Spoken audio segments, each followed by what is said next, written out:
प्रिय विद्यार्थियों, नमस्कार। आज हम क्रय विवरण के बारे में जानकारी प्राप्त करना चाहते हैं।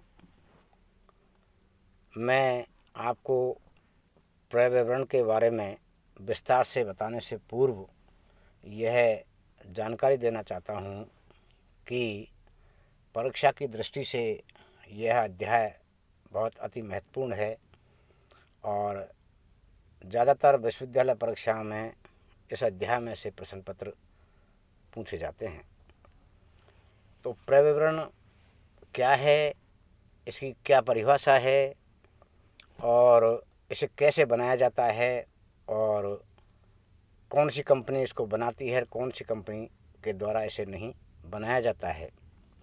विद्यार्थियों, क्रय विवरण कंपनी के प्रलेखों में से एक बहुत ही अति महत्वपूर्ण प्रलेख है, जिसे प्रत्येक सार्वजनिक कंपनी जो जनता से पूंजी प्राप्त करना चाहती है, यानी वह सार्वजनिक कंपनी जो जनता के द्वारा या जनता से पूंजी प्राप्त करना चाहती है, वह एक क्रय विवरण बनाती है और उस क्रय विवरण के द्वारा उसे अपने अंशों या ऋण पत्रों के क्रय या धन का निक्षेप प्राप्त करने के लिए जनता को आमंत्रित करना पड़ता है। इस हेतु कंपनी को एक प्रलेख तैयार करना पड़ता है और प्रलेख तैयार करने के बाद उसे जनता के लिए जारी करती है। जनता के लिए जारी करने के बाद जनता उस कंपनी में अपना धन निक्षेप करती है। ऐसी स्थिति में क्रय विवरण एक सार्वजनिक कंपनी को अनिवार्य रूप से कंपनी विधान में लिखा हुआ है, भारतीय कंपनी अधिनियम 1956 में, कि प्रत्येक सार्वजनिक कंपनी को क्रय विवरण बनाना अनिवार्य होता है। बिना क्रय विवरण के इनका समामेलन नहीं किया जा सकता है, यानी इनका रजिस्ट्रेशन नहीं होता है। अतः प्रत्येक सार्वजनिक कंपनी जो जनता से पूंजी प्राप्त करना चाहती है, वह अपने अंशों व ऋण पत्रों के क्रय या धन का निक्षेप प्राप्त करने के लिए जनता को क्रय विवरण के द्वारा आमंत्रित करके प्राप्त करती है। जबकि सार्वजनिक कंपनी के द्वारा क्रय विवरण बनाया जाता है, लेकिन किसी भी निजी कंपनी अपने अंशों एवं ऋण पत्रों को क्रय या अभिदान के लिए अथवा धन का निक्षेप लेने के लिए जनता को आमंत्रित नहीं कर सकती है। ऐसा क्यों है? क्योंकि उनके अंतर्नियमों में ये निषेध कर रखा है कि वो क्रय विवरण जारी नहीं कर सकती। अतः एक निजी कंपनी किसी भी क्रय विवरण जारी नहीं कर सकती है। कंपनी को अंश ऋण पत्र आवंटित करने से पूर्व स्थानापन्न क्रय विवरण भी रजिस्ट्रार के समक्ष प्रस्तुत नहीं करना पड़ता है। यानी क्रय विवरण या स्थानापन्न क्रय विवरण, यानी इसको स्थानापन्न क्रय विवरण भी कहा जाता है। तो आपकी ये जानकारी में लगभग आ गया होगा कि कंपनी क्रय विवरण क्यों बनाती है और कौन कौन सी कंपनी है जो क्रय विवरण बनाती है। यानी प्रत्येक सार्वजनिक कंपनी को क्रय विवरण बनाना पड़ता है और निजी कंपनी क्रय विवरण नहीं बना सकती, क्योंकि ऐसा उनके अंतर्नियमों में निषेध कर रखा है। अब आपको मैं क्रय विवरण की परिभाषा के बारे में जानकारी देना चाहता हूँ कि क्रय विवरण की क्या परिभाषा है, और परिभाषा के द्वारा हम आसानी से समझ पाते हैं कि वास्तव में क्रय विवरण किसके द्वारा बनाया जाता है क्या नहीं है, और उसी के अनुसार हम जानकारी प्राप्त कर लेते हैं कि क्रय विवरण की क्या क्या विशेषता है, क्या महत्व है।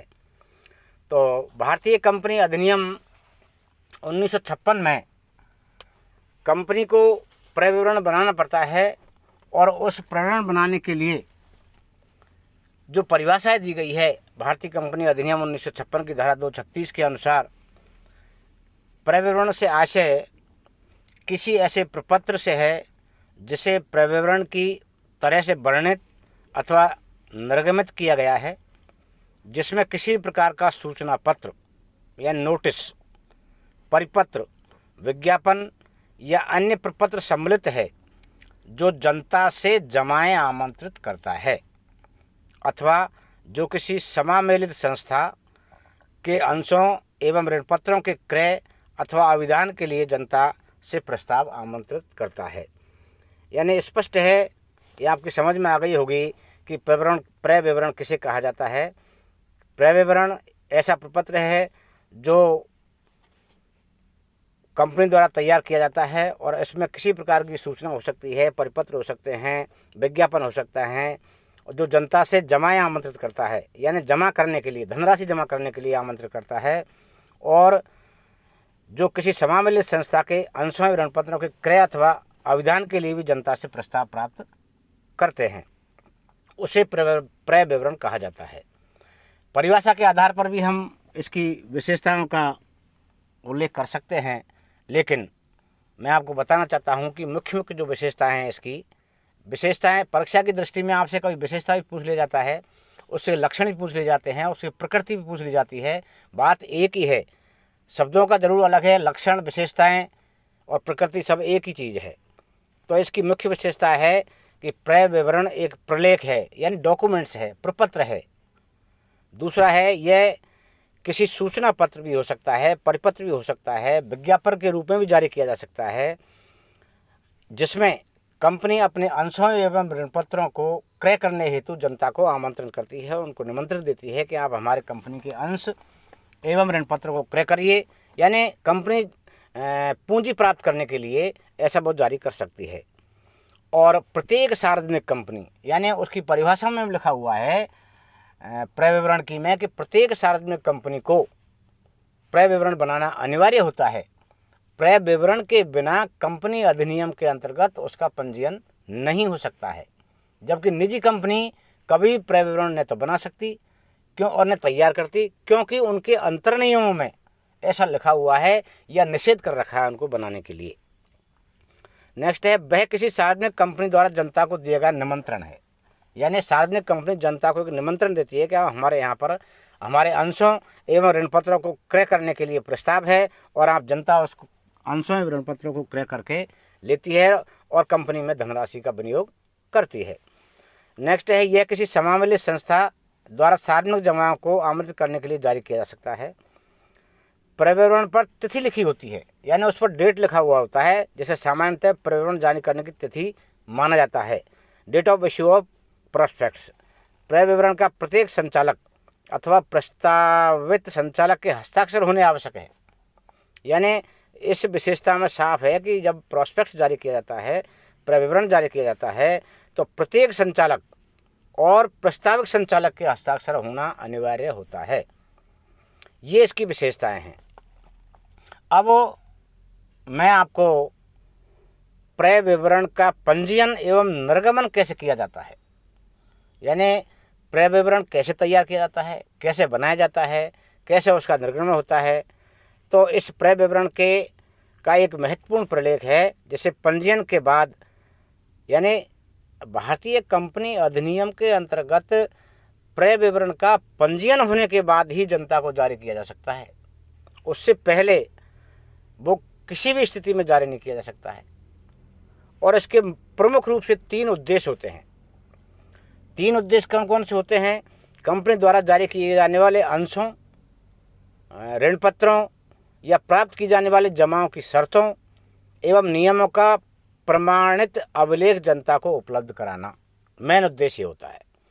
नेक्स्ट है, अंशों एवं ऋणपत्रों या जमाओं प्राप्त करने की शर्तों के प्रमाणित अभिलेख रखना, और है क्रय विवरण जारी करने वाले व्यक्तियों की पहचान बनाना, आवश्यकता पड़ने पर उन्हें क्रय विवरण के विवरणों या कथनों के लिए उत्तरदायी ठहराना। ये इसकी मुख्य विशेषता है। और भारतीय कंपनी अधिनियम के अंतर्गत, विशेषता नहीं, उद्देश्य है। भारतीय कंपनी अधिनियम के अंतर्गत इन उद्देश्यों की पूर्ति करने के लिए कंपनी को क्रय विवरण बनाना पड़ता है। भारतीय कंपनी अधिनियम के अंतर्गत कंपनी का क्रय विवरण बनाया जाता है और उसका पंजीयन एवं निर्गमन के संबंध में अनेक धाराओं में प्रावधान किए गए हैं। भारतीय कंपनी अधिनियम के अंतर्गत जो धाराएं बनाई गई है, उन धाराओं में अनेकों में इनका प्रावधान किया गया है। हम संक्षेप में कैसे इसको बनाया जाता है, कैसे इसको बनाकर प्रस्तुत किया जाता है, उसको हम संक्षेप में अध्ययन करना चाहते हैं। मैं आपको बता दूं, पहला पॉइंट है क्रय विवरण तैयार करना। जब कोई कंपनी अपने क्रय विवरण का पंजीयन कराना चाहती है, यानी भारतीय कंपनी अधिनियम के अंतर्गत जब कोई कंपनी अपने क्रय विवरण का पंजीयन कराना चाहती है, रजिस्ट्रेशन कराना चाहती है, तो उसे सर्वप्रथम इसे निर्धारित प्रारूप में तैयार करना चाहिए। यह अधिनियम की द्वितीय अनुसूची के भाग प्रथम के अनुरूप होना चाहिए और इसके साथ इसी अनुसूची के द्वितीय भाग में वर्णित सभी प्रतिवेदन संलग्न किए जाने चाहिए। यानी भारतीय कंपनी अधिनियम 1856 की धारा 56 के अंतर्गत ये बताया गया है कि कंपनी को निम्नलिखित प्रलेखों को भी इसमें समावेश करना चाहिए। यह प्रविवरण में किसी विशेषज्ञ की राय सम्मिलित नहीं की गई हो, उसकी लिखित सहमति होनी चाहिए। क्रय विवरण में कंपनी के अंकेक्षकों, विधि सलाहकारों, बैंकर या दलाल के रूप में वर्णित व्यक्तियों की लिखित सहमति होनी चाहिए। प्रबंधकीय कर्मचारियों की नियुक्ति तथा पारिश्रमिक के संबंध में हुए अनुबंध की प्रतिलिपि तथा उनके अनुसार कार्य करने की सहमति भी उसमें होनी चाहिए। पिछले 2 वर्षों में किए गए प्रत्येक महत्वपूर्ण अनुबंध की प्रतिलिपि, यानी भारतीय कंपनी अधिनियम में लिखा हुआ है कि पिछले 2 वर्षों में कंपनी के द्वारा जो भी अनुबंध किए गए हैं महत्वपूर्ण, उनकी फोटोकॉपी होनी चाहिए, प्रतिलिपि होनी चाहिए, सत्यापित, जो कि सामान्यतः व्यावसायिक प्रक्रिया में नहीं आते हैं। कंपनी की पिछले 5 वर्षों की संपत्तियां, एसेट्स, लायबिलिटीज, प्रॉफिट्स, लॉस में दी गई अपनी रिपोर्टों के आंकड़ों को भी इसमें समायोजित करना आवश्यक है और निर्गमन का अधिकार प्रदान करने वाले प्रस्ताव की प्रतिलिपि भी होनी चाहिए। जाली नाम से आवेदन पत्र न देने संबंधी धारा 68A को विवरण के नए प्रारूप में सम्मिलित कर लिया गया है। नेक्स्ट है इसका तिथि का उल्लेख, यानी क्रय विवरण का पंजीयन करने से पूर्व उस पर तिथि भी लिखी होनी चाहिए। जब तक अन्यथा तिथि नहीं होगी तब तक यही विधि तिथि क्रय विवरण के प्रकाशन की तिथि मानी जाएगी।